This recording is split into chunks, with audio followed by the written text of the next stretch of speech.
บ่ต้องใส่เนาะใส่เล็กแค่นี้นะ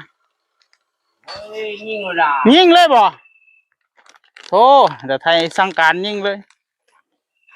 ในใจว่ามันบ่ลุบลงไปใจมันก็บ่มีผลเราก็เสื่อมไปแล้วเนาะเห็นบ่อึ๊บ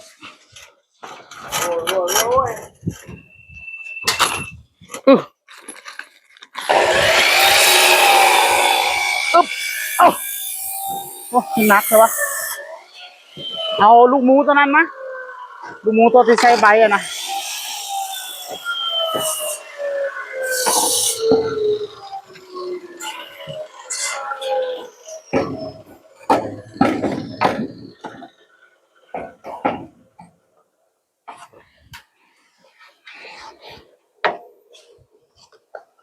บ้าลูกหมูตัดกระเบื้องหนา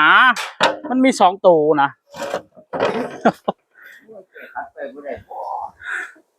ที่เอาบัตเจ้าตัดเล็กมาตัดกระเบื้องอันเจ้าว่างไว้นั่นลูกหมูนะมันมีอีกตัวหนึ่งใส่ใบตัดกระเบื้องอย่างดีนะเจ้าเอาแต่ตัวนั้นน่ะมา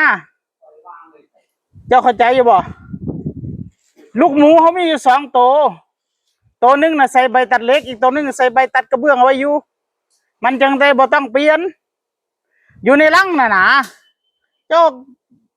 ต้องไปหาในรังตัวหาลูกหมู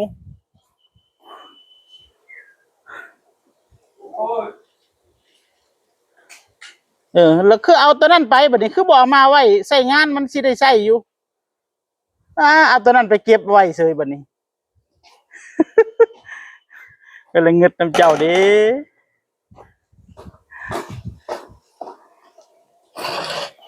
ก็คือสิตัดขาดเอาใบตัดเล็กมาเจ้าก็ได้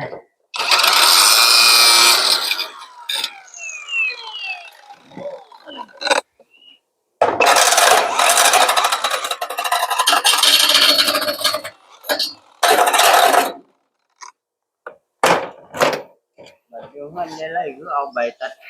เล็กตัดเฮือนยายไล่อยู่ไสเด้อเจ้าได้ไปนำบ่เฮือนยายไล่ก็ได้จักแล้วเฮือนหยังยายพี่บ้ามันบ่มีได้เฮือนยายพี่บ้าน่ะ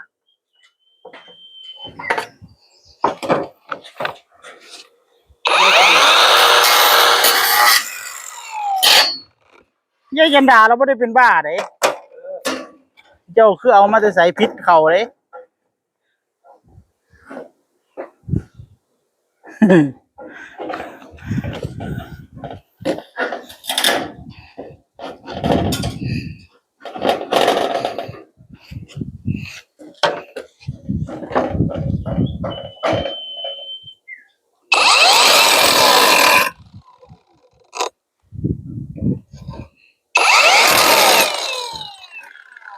ตัดดำงมมาเลยข่อยวันนี้มีฉากบนมีเชิกยังเลย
ให้เพิ่นเฮ็ดตัวนั้นแล้วก่อน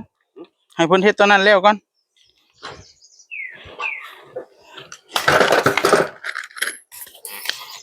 จะได้เฮ็ดทีเดียวมันยิงตัวนี้ทันได้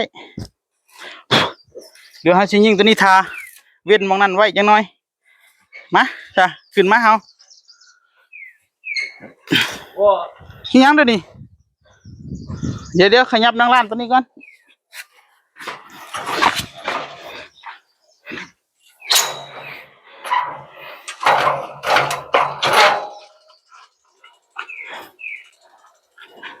ขยับตัวนี้ไปพุ่นจังหน่อย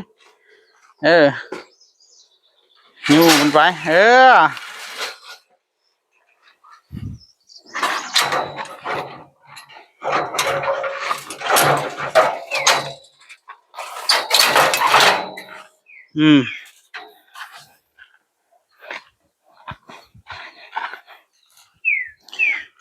บัดนี้